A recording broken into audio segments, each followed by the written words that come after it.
নমস্কাৰ মৰমৰ ছাত্ৰ ছাত্ৰী আৰু মোৰ বন্ধু বান্ধৱীসকল আহম ক্লাছেছ ইউটিউব চেনেলটোত আপোনালোকৰ স্বাগতম জনাইছোঁ। আজি মই তোমালোকৰ কাৰণে লৈ আহিছোঁ অধ্যায় 7 আৰু অধ্যায় 8ৰ ইম্পৰ্টেণ্ট কুৱেশ্যনবিলাক ক্লাছ 10ৰ ছাত্ৰ ছাত্ৰীসকল।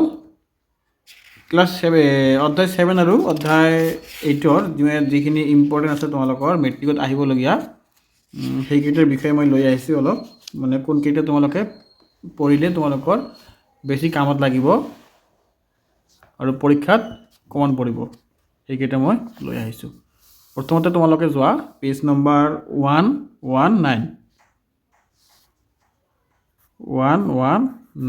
মানে 119 নম্বৰ পেজত তোমালোকে গম পাব প্ৰশ্নাৱলী দিয়া আছে। 1 নম্বৰ কি দি আছে আমাৰ প্ৰতিক্ৰিয়া আৰু খোজ কৰাৰ মাজত পাৰ্থক্য, এইটো আমাৰ ইম্পৰ্টেণ্ট আছে। আৰু 2 নম্বৰত কি দি আছে দুটা নিউৰনৰ মাজত সংযোগী পথ বা সাইনেপছত কি ঘটে, এইটো আমাৰ ইম্পৰ্টেণ্ট আছে। কিন্তু এইবিলাক তোমালোকৰ জাষ্ট 2 মাৰ্কছৰ কাৰণে আহিব পাৰে, বেছি মাৰ্কত নাহে। তাৰপিছত ইয়াত 3 নম্বৰটো আছে ইম্পৰ্টেণ্ট মগজুৰ কোন অংশই দেহ লৰচৰ আৰু সমতা ৰক্ষা কৰাত অংশ লয়, এইটো 2 মাৰ্কছ আহিব পাৰে। এইটো খুবেই ইম্পৰ্টেণ্ট কুৱেশ্যন। 4 নম্বৰটো দি আছে আমি ধূপকাঠিৰ গোন্ধ কেনেকৈ লওঁ, এইটো আমাৰ 2 মাৰ্কছ আহিব পাৰে। আৰু 5 নম্বৰত দি আছে প্ৰতিক্ৰিয়াত মগজুৰ ভূমিকা কি, এইটো আমাৰ 2 মাৰ্কছ আহিব পাৰে। এইবিলাক একেবাৰে সৰু সৰু এনচাৰ, তোমালোকে ভালকৈ মুখস্থ কৰি ল'বা নহ'লে তোমালোকে পৰীক্ষাত ইমান ভাল ৰিজাল্ট নহ'ব। তাৰপিছত আমাৰ প্ৰশ্নাৱলী দিয়া আছে, পেজ নম্বৰ দিয়া আছে আমাৰ 122 পেজ নম্বৰত দিয়া আছে কিমান প্ৰশ্নাৱলীত চোৱা তোমালোকে। ইয়াৰে যিবিলাক ইম্পৰ্টেণ্ট কুৱেশ্যন মই তোমালোকক সেইখিনি লৈ আহিছোঁ তোমালোকৰ কাৰণে। যেনেকুৱা তোমালোকে প্ৰথমত চোৱা কি দিয়া আছে উদ্ভিদৰ সঞ্জীৱনী পদাৰ্থবিলাক কি কি, এইটো আমাৰ খুবেই ইম্পৰ্টেণ্ট কুৱেশ্যন।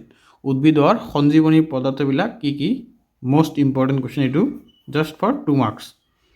2 নম্বৰটো আছে ইয়াত ইম্পৰ্টেণ্ট, 2 নম্বৰটো তোমালোকে চাই ল'বা। তাৰপিছত 3 নম্বৰত কি দিয়া আছে উদ্ভিদৰ বৃদ্ধিত অৰিহণা যোগোৱা এবিধ সঞ্জীৱনী পদাৰ্থৰ উদাহৰণ দিয়ে, এইটো আমাৰ খুবেই ইম্পৰ্টেণ্ট কুৱেশ্যন, চাই ল'বা।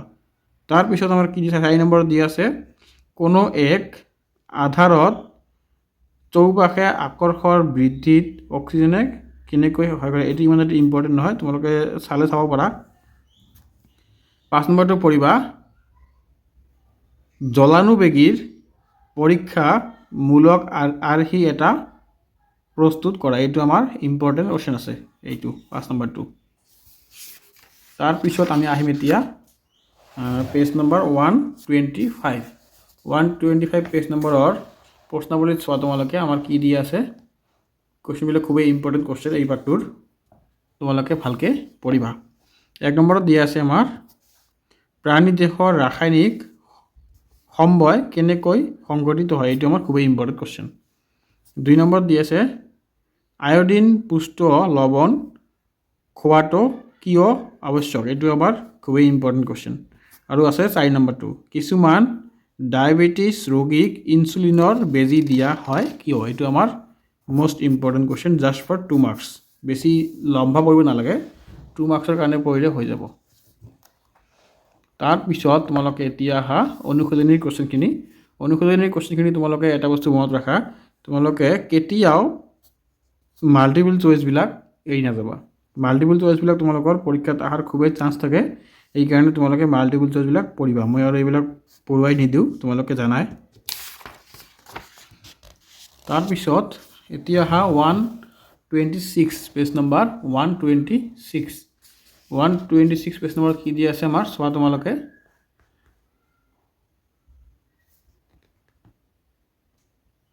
4 নম্বৰটো চোৱা, 4 নম্বৰটো কি দিয়া আছে আমাৰ দেহৰ গ্ৰাহক অংগৰ নাম কি, তোমাৰ 4 নম্বৰটো ইয়াৰ পৰা পঢ়ি ল'বা, এইটো ইম্পৰ্টেণ্ট আছে।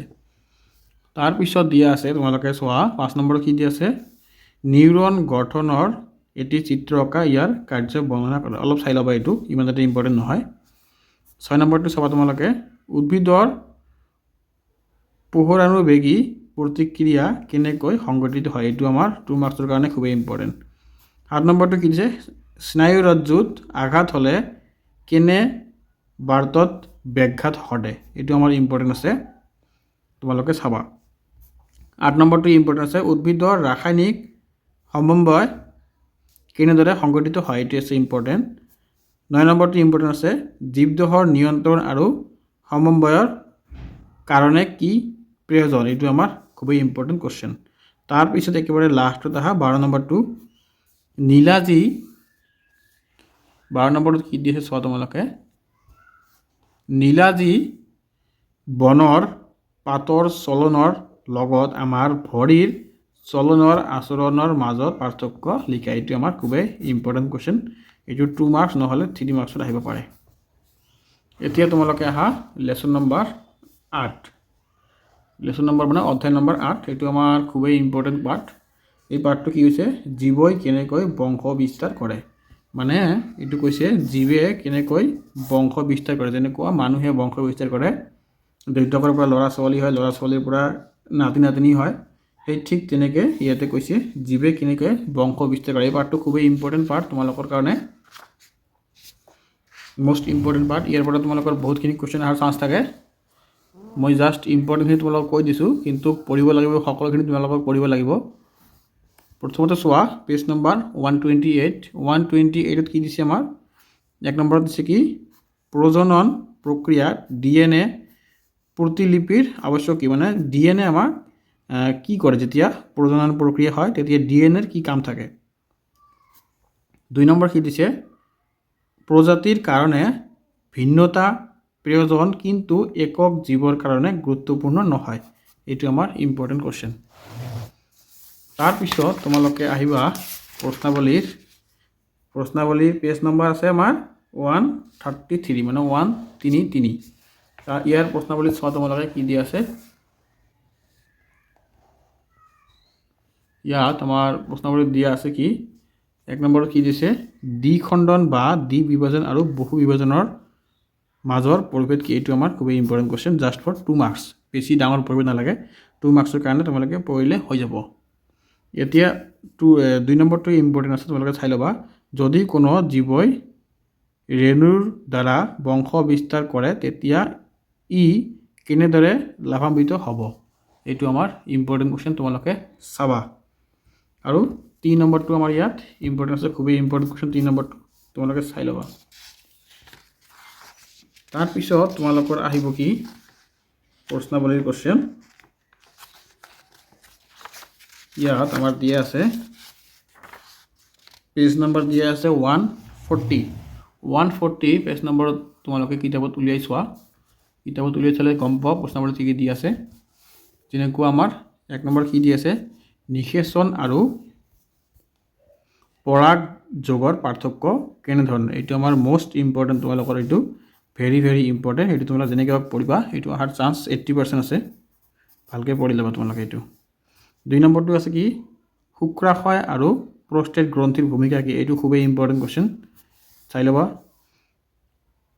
কৈশোৰ কালত ছোৱালীৰ দেহত কেনেধৰণৰ পৰিৱৰ্তন দেখা যায় কৈশোৰ কালত আমাৰ ছোৱালীবিলাক যে আছে তেওঁলোকৰ শৰীৰত কি ধৰণৰ পৰিৱৰ্তন ঘটে ইয়াৰ বিষয়ে কৈছে এইটো আমাৰ খুবেই ইম্পৰ্টেণ্ট কোশ্চেন 4 নম্বৰত দিয়া আছে কি মাতৃদেহত ভ্ৰূণ কোষে কেনেকৈ পুষ্টি লাভ কৰে এইটো আমাৰ খুবেই ইম্পৰ্টেণ্ট কোশ্চেন চাই ল'বা তোমালোকে আৰু এইটোও চাই ল'বা এইটো অহাৰ খুবেই চান্স কিন্তু 1 মাৰ্কত আহিব তোমালোকে এবাৰ পঢ়িলে গম পাবা যদি মহিলা এগৰাকীয়ে কপাৰটিটো তোমালোকে চিনি পোৱা নাই এনেকুৱা টি নিচিনা থাকে যে কপাৰটি ব্যৱহাৰ কৰে তেতিয়া ই যৌন ৰোগ সঞ্চাৰণ প্ৰতিৰোধ হ'বনে তোমালোকে এইটো কোশ্চেন চাই ল'ব ভালকৈ 5 নম্বৰটো তোমালোকৰ ইম্পৰ্টেণ্ট আছে পৰীক্ষাত অহাৰ কাৰণে এতিয়া তোমালোকে আহা পেজ নম্বৰ 141 এইবিলাক আমাৰ অনুশীলনী কোশ্চেন এইবিলাক আৰু তোমালোকক ক'ব লগা একো নাই তোমালোকৰ দায়িত্ব এইবিলাক মুখস্থ কৰা অনুশীলনীৰ কোশ্চেনখিনি তোমালোকে এৰি নাযাবা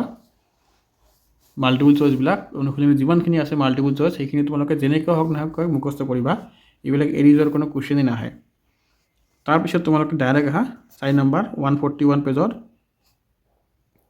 অযৌন প্ৰজনন প্ৰক্ৰিয়াতকৈ যৌন প্ৰজনন প্ৰক্ৰিয়াৰ সুবিধাসমূহ কি এইটো আমাৰ ইম্পৰ্টেণ্ট কোশ্চেন 5 নম্বৰ কি দি আছে মানুহৰ শুক্ৰাশয় কেইটা কি কাম কৰে এইটো আমাৰ ইম্পৰ্টেণ্ট কুৱেশ্যন।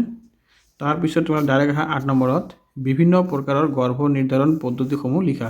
এইটো আমাৰ most important question, very important question. তোমালোকৰ 2 মাৰ্কছত আহিব পাৰে, চাই ল'বা অলপ। এইটো একদম ইজি কুৱেশ্যনো হয়, তোমালোকে অলপ এবাৰ দুবাৰ চালে হৈ যাব। তাৰপিছত তোমালোকে ডাইৰেক্ট আহা 10 নম্বৰত প্ৰজনন প্ৰক্ৰিয়াই কোনো প্ৰজাতিৰ জীৱৰ আবাদীৰ স্থিতি কেনেকৈ ৰক্ষাত সহায় কৰে। এইটো আমাৰ খুবেই ইম্পৰ্টেণ্ট কুৱেশ্যন। 11 নম্বৰটো আছে ইম্পৰ্টেণ্ট, গৰ্ভ নিৰোধ পদ্ধতি অৱলম্বন কৰাৰ কাৰণ কি কি। এই দুটা আৰু এইটো কুৱেশ্যন আৰু তোমালোকৰ এইটো কুৱেশ্যন অলপ মিল আছে, অলপ তোমালোকে চাবা, এতিয়া মুখস্থ কৰিবা, কিবা কিবি মিল থাকিলে সেই দুটা মিলাই পঢ়ি যাবা। এতিয়া আমাৰ আহিল কি লেচন অধ্যায় নম্বৰ 9।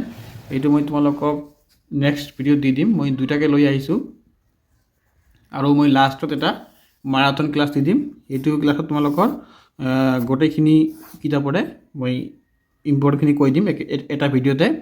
কিন্তু এতিয়া মই দুটাকে পাৰ্ট লৈ এটা ভিডিঅ' বনাই আছোঁ, নহ'লে ভিডিঅ'বিলাক বহুত দীঘল হৈ যাব। গতিকে তোমালোকে ভালকৈ পঢ়িবা ছাত্ৰ ছাত্ৰীসকল। তোমালোকৰ আৰু মেট্ৰিক পৰীক্ষা নাই বেছি দিন, আৰু 1 মাহমান আছে, 1-1.5 মাহমান আছে। সেইটোকে তোমালোকৰ সময় ভালকৈ পঢ়িবা। ধন্যবাদ। আজিৰ ভিডিঅ'টো ইয়াতে শেষ কৰিলোঁ আৰু নেক্সট ভিডিঅ'ত তোমালোকক লগ পাম। ধন্যবাদ।